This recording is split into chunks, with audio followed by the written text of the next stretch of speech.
Hello, my name is Dr. Gary Costain. I'm an endocrinologist and specialist in diabetes here at the St. John Regional Hospital. If you have diabetes, the facts are that you are more likely to develop blockages in your coronary arteries, and therefore you have a greater chance of having a heart attack compared to someone without diabetes. Also, people with diabetes tend not to do as well after a heart attack. These facts are pretty scary, but there's good news. There are things that you can do to continue to do well and improve your heart health. Therefore, if you have diabetes and you are listening to this video, you probably are already doing a bit better than average. If you do not have diabetes, the information in this video may still be useful to you.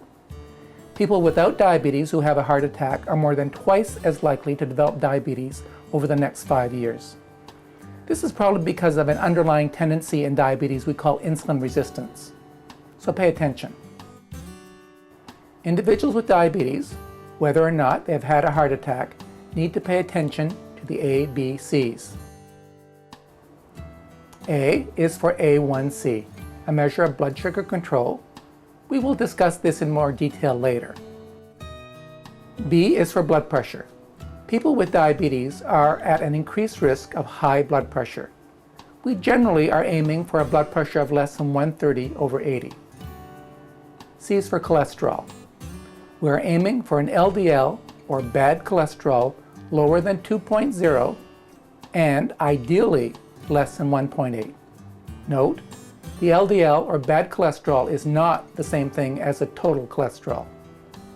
You may even benefit from a cholesterol medication known as a statin, even if your cholesterol is already fairly low. S is for smoking. If you smoke, quit. No ifs, ands, or buts. Pun intended. Many of these issues are discussed in more detail in other videos. In this video, I would like to concentrate on blood sugar control.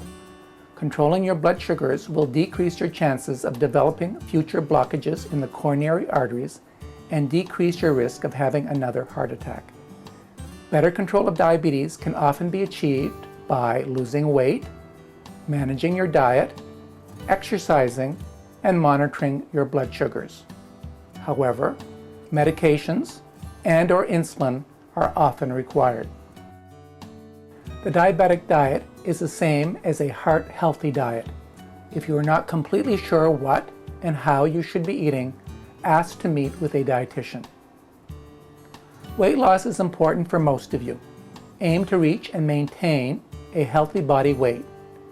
Aim for a weight loss of no more than 1 to 2 pounds a week. Be patient, but be persistent. Once you get the okay from your healthcare provider, make physical activity part of your routine. Aim for 30 minutes of exercise most days of the week.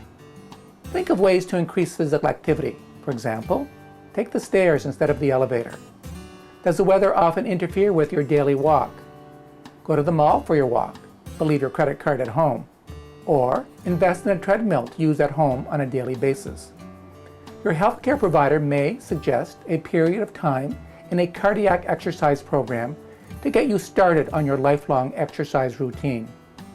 Don't be afraid to ask if you have any restrictions on what you should be doing in terms of exercise. Most of you will be pleasantly surprised that you are allowed to do more than you thought. There are several medication options available to help treat diabetes. There are different types of pills that can be used alone or together. However, over time, diabetes gets tougher to manage. Eventually, pills tend not to work as well, and insulin is required. Quite understandably, many people with diabetes would prefer to avoid insulin injections. Some see insulin as a failure on their part or as a sign that their diabetes has advanced to a more dangerous or even hopeless level. Nothing could be further from the truth. The sad truth is that for a number of reasons, we often delay too long before starting insulin, even when it has become obvious this would be the best treatment. A heart attack is often the jolt or wake-up call that finally pushes us to either starting insulin or changing to a different insulin routine. This does not indicate failure on your part, or hopeless severity of diabetes. It simply means stronger and better treatment is needed. Taking insulin has become a lot easier in the last few years. Your diabetes care team will work closely with you to make you comfortable and confident about taking your insulin injections. Most people who start taking insulin are surprised that it is not as complicated as they feared. They are also pleased with how much better they feel. Checking your blood sugars on a regular basis on a glucose meter is important for you to keep on top of your diabetes. Your healthcare team will also do a test called A1C or HbA1c or glycosylated hemoglobin. This test gives a picture of your average blood sugars over the last 2 to 3 months. Ideally, we are aiming for before meal glucose readings of 4 to 7 and sugars after meals less than 10. The target A1C for many of you will be less than 7%. However, these levels of blood sugars and A1C can sometimes be difficult to achieve. Also, these levels may not be appropriate for some of you, depending on your age, how long you've had diabetes, and any underlying medical problems you might have. Therefore, it is important that you and your healthcare provider, healthcare team, discuss and set up goals for your treatment. If you have diabetes, there are steps you can take to improve your heart health and help you feel better. You need to pay attention to diet, exercise, weight loss, blood pressure control, cholesterol treatment, and smoking cessation. Getting your blood sugars to target is also important. This will probably require the use of pills and/or insulin. Don't be afraid to ask questions.